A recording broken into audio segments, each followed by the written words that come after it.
Hmm. Well, good morning, good afternoon, good evening, whatever time it is, wherever you are tuning in. Thank you so much for being here today.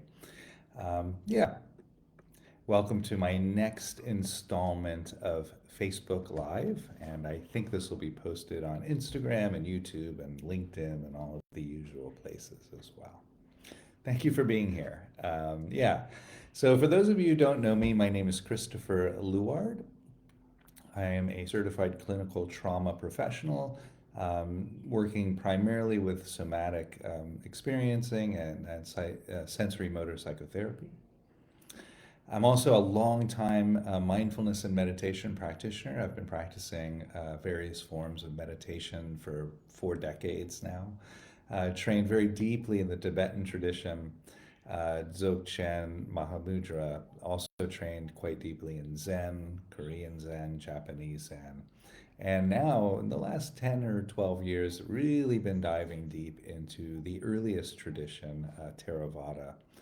So, yeah, really made it my life's work. If you want to find out more about that, you can check out my website, www.suchsweetthunder.org. And you can also look on the website for an online program that I'm offering, and that's why I do these Facebook Live sessions. Is to sort of build up momentum into this online program.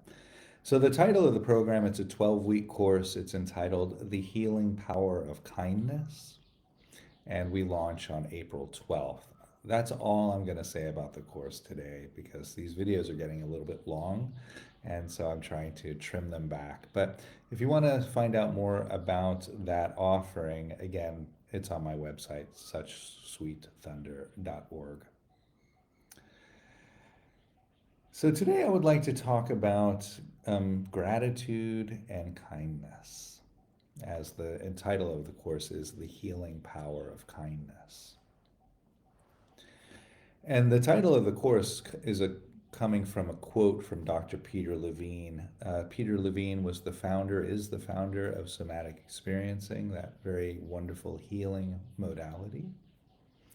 And he says that there's only been one modality that's empirically proven to reverse the negative effects of adverse childhood experiences. And that modality is kindness. So for me, that's lovely. It's nice. I like to remind myself of that whenever my intention of kindness feels like it's waning. I bring that back into the foreground, right? This is healing. Yeah. So I want to move us right into a guided meditation, and this will be a meditation on gratitude. The reason why I'm offering the meditation on gratitude is that gratitude can be a really wonderful support for our endeavors into kindness. Because gratitude helps us fill our cup, right? We feel satisfied, we feel content when we're grateful. Right? It's often been said in addiction recovery that a grateful addict won't relapse, right? Because there's no need, right? We're content. We're content. So I'll offer about a 10-minute meditation on gratitude. The idea here is we're invited to think of something that we feel grateful for. It could be something very simple like the sunrise or a cup of coffee, or maybe a compliment somebody offered you recently, or the laughter you shared with a friend. Maybe you feel grateful if you feel very safe in your environment, like I do. That can be a real, yeah, uh, occasion to feel grateful for. Whatever's true for you. It's helpful just to have one experience to work with so we're not sort of shuffling through different experiences. And helpful to think of something to feel grateful for before you get into the practice so that you can just go right into the experience. So if you like, maybe just thinking of something while I'm finishing here introducing the practice. So I'll ring the bell, of course, and then we'll spend a few moments connecting to the present. using the experience of sound, some of the sensations of the body. Then I'll invite you to bring in something that you feel grateful for. And while holding that image in our awareness, we'll start to explore, okay, what is the felt experience of this gratitude, right? How a question that I often like to use there is, well, I know I'm feeling grateful, but how do I know? Right? What tells me? Where's the physical sensation that's telling me, oh yeah, there's gratitude here? And so, different people feel gratitude in different ways. So there's no wrong way or right way of feeling gratitude, right? But for some people, gratitude feels like a kind of warmth around the heart area, or maybe a bit of a softening. And for me, I often get warmth in the belly when I'm exploring gratitude, or sometimes I just feel like smiling. And some people feel it in the eyes, like their eyes will soften or the forehead will soften, like that. So, just exploring what's there for you. We'll do that for just a minute or two, and then once we've located that felt experience of gratitude, we'll be invited to breathe that feeling of gratitude into the heart and spread it out through the body so that we are really exploring the possibility of feeling gratitude entirely throughout the body. Lots of science behind this type of practice. We know now that if we can stay with any positive emotion for 3 to 6 breaths or longer without getting distracted, millions of neurons in our nervous system starts to fire and wire together toward that experience. What that means is we're literally training our nervous system to be more susceptible to that emotion. So, meditating on gratitude allows us to feel more gratitude in our life. How lovely. Not sure why that's not the front page of every newspaper, but anyway, here we are. So, yeah, I'll just invite us then, if you're not already, to get into a comfortable meditation posture. And you could meditate cross-legged on the floor on a cushion if you find that's helpful. For me, that's often uh, an occasion for discomfort. So I like to meditate in a chair like the one you see me sitting in now. It's very comfortable. You could meditate lying down or standing up or walking. So whatever is working for you, and feel free to change postures too. If you start seated in a chair like this and you start to fall asleep, you may want to stand up. That's fine. Yeah. And you could also meditate with your eyes open or closed, however feels comfortable. And I'll ring the bell and I'll guide us in.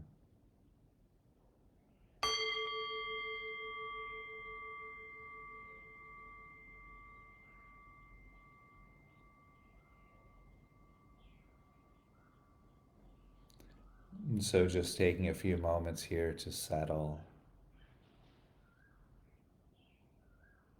noticing the soundtrack of this present moment. Quiet sounds or loud sounds. If you can hear sounds on my side of this experience, you might notice the sound of bird songs, the sound of my voice, the sounds of crickets singing.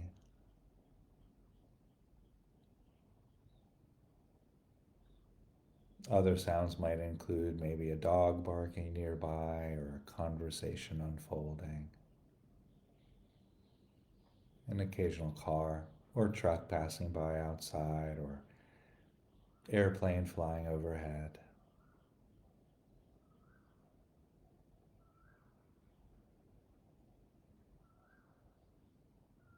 So just resting, listening,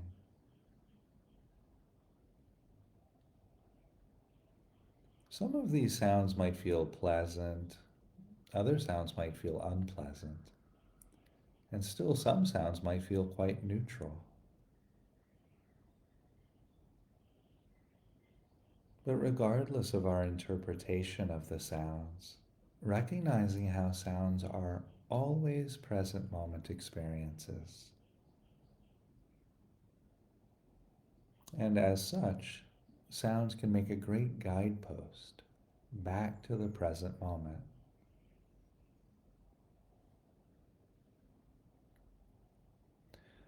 So just resting, listening, not trying to make anything happen.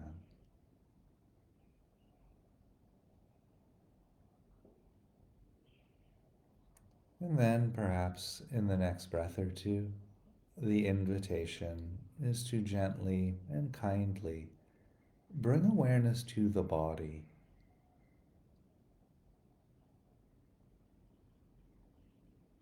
Noticing perhaps the sensations of clothing resting against the skin, a softness, a smoothness, a roughness, a coarseness.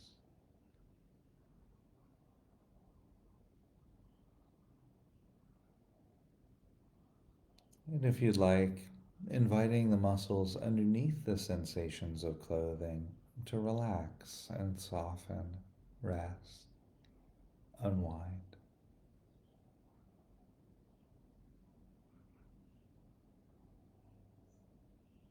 And perhaps noticing too the contact of the body against the support, cushion or chair or mat or floor.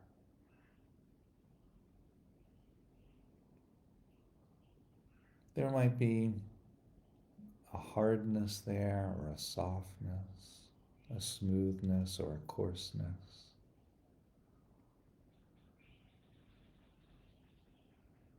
And if you like, if it feels helpful, perhaps inviting the body to relax just a little bit further into the support. In a sense, letting any habitual internal bracing that might be happening relax and let go.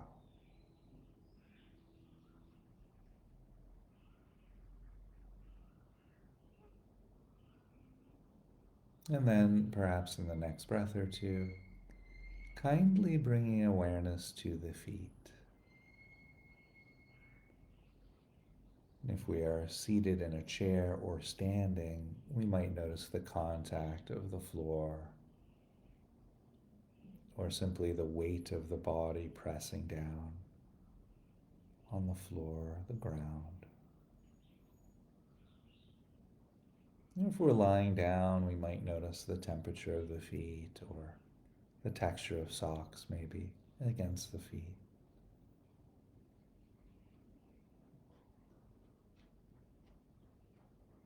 So just resting, settling.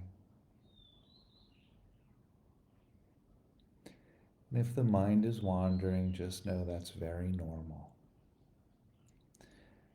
And then you might simply note that thinking.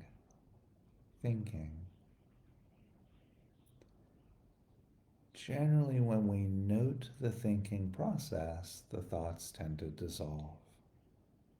And then we can gently, kindly return back to the present moment.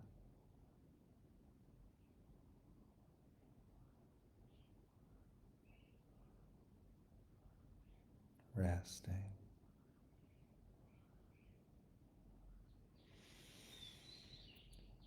So, in the next breath or two, the invitation is to gently and kindly bring into awareness some recent experience you feel grateful for.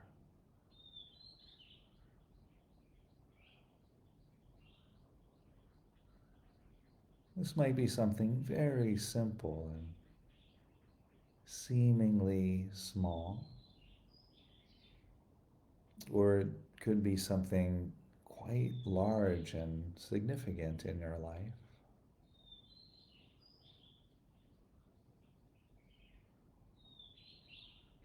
Maybe you feel grateful for waking up this morning, another day on this beautiful planet. Grateful for the bird songs or the sunrise. Grateful for meditation practice. Or if you have a special connection to a pet, grateful for the pet. Or a good friend. Whatever is true for you. Ideally, just using one experience or situation of gratitude to work with.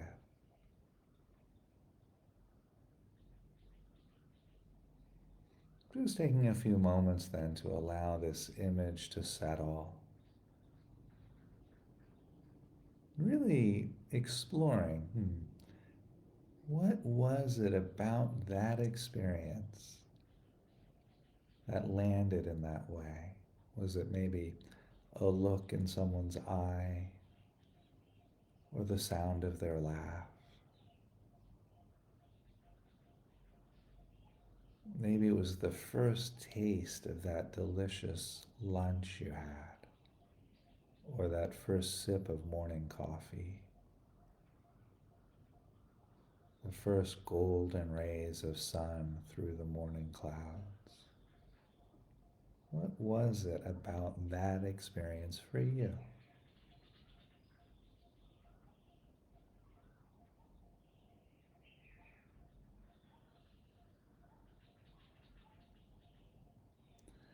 And while holding this experience of gratitude lightly in awareness,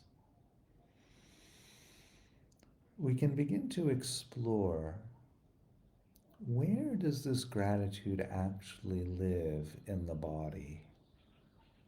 What's the felt experience of gratitude?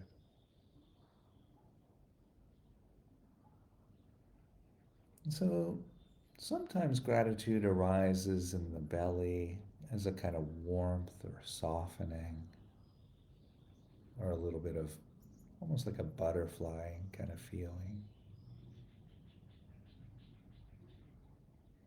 Sometimes gratitude arises as a kind of warmth or softening in the heart area.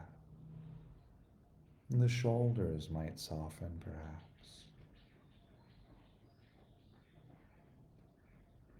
Maybe there's a color that arises for you with the experience of gratitude.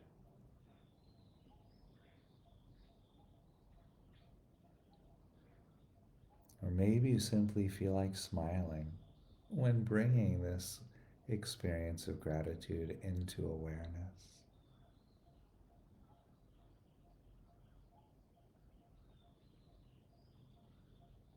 There's no wrong way or right way of feeling gratitude. We're simply exploring whatever arises for us.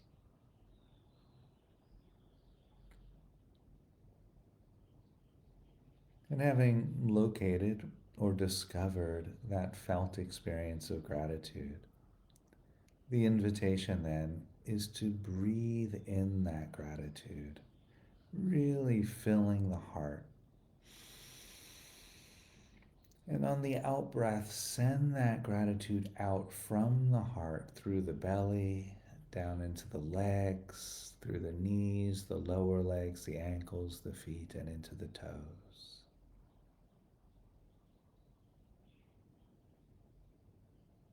And then when you're ready, on the next in-breath, breathing in nice and deep, filling the heart with that felt experience of gratitude. And as you exhale, sending the warmth of gratitude up through the rib cage, the heart and lungs, into the neck and throat, down the shoulders, the arms, into the wrists, the hands, the fingers and thumbs.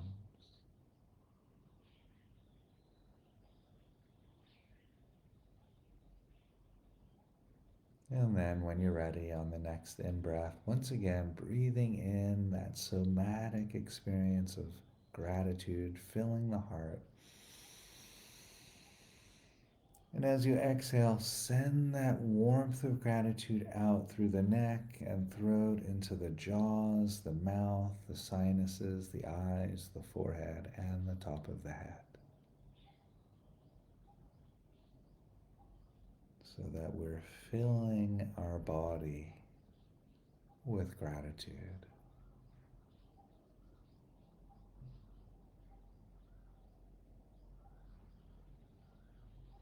Mm.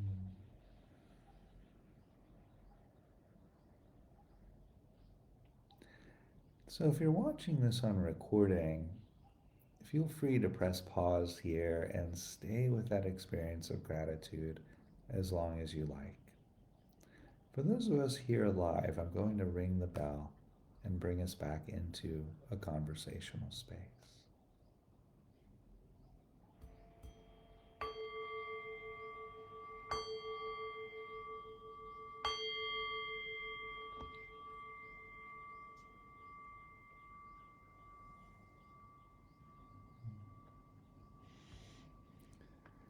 Mm. And thank you for joining me in that practice. Yeah, so I want to talk a little bit about this meditation and really some of the other meditations that I've offered here on kindness in this series. Um, so, gratitude, right? It has this sort of an open quality, a welcoming quality, a warmth to it. So, it's in this way, somatically, gratitude is quite similar to kindness. So, it's one of the reasons why it's so helpful in our support, in our endeavor to to be kinder people, right? So you may have noticed, right, in this meditation, and if you've been following along in the series, if you've done the kindness practices, you may have the experience in the meditation, well, I'm not really feeling kind. I'm offering these phrases, but nothing really is happening, kind of going through the motions. That's really common, particularly if you're new to this kind of meditation. But also, me too. I've been doing metta practice for so many years now, and sometimes too. Still, I come to the meditation and not much happening today. That's okay, because one of the great benefits of this kind of practice, whether it's gratitude or kindness, um, the intention, right? When you think about it logically, right? I'm making the intention to sit down and practice feeling grateful. Wow. That in and of itself goes a great distance in helping us feel more grateful, right? Because our nervous system recognizes that. Wow, we're sitting down to practice feeling grateful. So having that intention before the practice and throughout the practice can be very helpful. Also with kindness too, right? Our nervous system sort of wakes up. Wow, we're setting the intention to be kind, to practice feeling kind. It almost sounds novel, right? Unfortunately, right? So that in and of itself is a practice, right? And some people that I work with, and this is leading to the next topic that I wanted to offer to talk about today. Some people will start their day with the intention to simply be kind without doing the meditation practice. And that's fine. That's another way of practicing, right? So today I'm setting the intention to be as kind as I can, right? That's generally an intention that I like to hold on to, anyway. But if you're working with this intention, notice that. And then what you would do, so set the intention in the morning. My intention is to be kind throughout the day to myself and to others, right? And then, you may forget periodically throughout the day, you might forget the whole day and remember, in the evening or something like that. Totally fine. Keep setting the intention. And then every evening, go back and sort of scan the day and see, how did you do? But, if you did forget, so hold kindness as you're doing the scorecard, right? Because that can be an opportunity for the inner critic. Not helpful, right? So to do the scoring, or to surveying. I don't like the word scoring because it sounds, I don't know, it sounds so patronizing in a way. But when you do survey your day, to be kind when you're doing that as well. And then one more sort of support for our endeavor of kindness. Two more. I'll offer two more. They're sort of related. So the first one, well, I'm getting the sun in my eyes, so I'm going to make a move of kindness here by closing the blind. So let me do that real quick. Close the blind. Yeah. Okay. There we go. Okay. So that was a move of kindness towards myself. And that is sort of leading me to the next little practice that I wanted to speak to there, is that there are ample opportunities to be kind to ourselves, right? If you make breakfast for yourself, frame that as a move of kindness. You're nourishing your body, you're nourishing your heart, you're nourishing your mind, right? We're taking care of this precious human life, right? So every meal, right, can be an opportunity. Oh yeah, this is a move of kindness. And then don't just note it as kindness, but then actually feel it, right? Or as we did in the meditation, right, we can be grateful for our meal, right? Oh, right. But then really take the time to feel it, right? One of the reasons why I developed that gratitude meditation was because in some of the places that I work, the clients there would, get together and do a gratitude circle. Lovely practice. But then they just kind of wrap off three things they feel grateful for and then go do something else. Right? So not a lot of benefit to that. You're just sort of naming three things that are good in your life. Right? The real benefit comes by feeling grateful.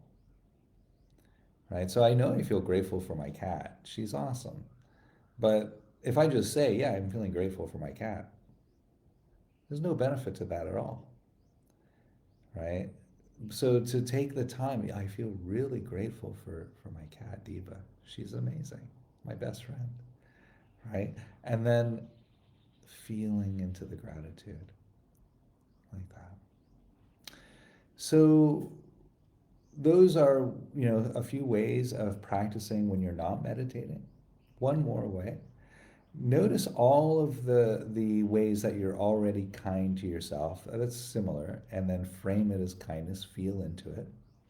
Then the other way is to set up appointments for yourself. I call these kindness appointments.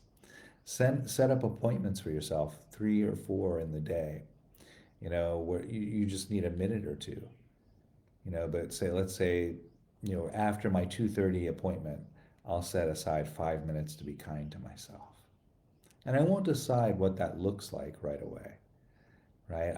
I'll set the appointment, and then in that moment, let's say 2:30 comes, the appointment's finished, 3:30 rather, the appointment's finished. I like to put my hand on my heart. I'll put my hand on my heart and I'll say, okay, what would be kind right now? Right? So there I'm meeting the present moment, right? Okay, what would be kind right now?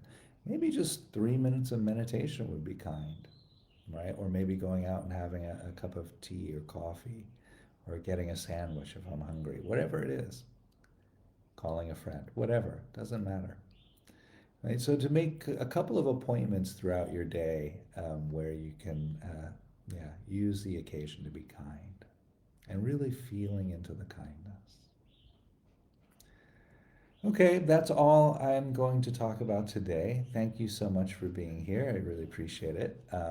Yeah, without you all, I wouldn't be here. So thanks for that. I love this. So.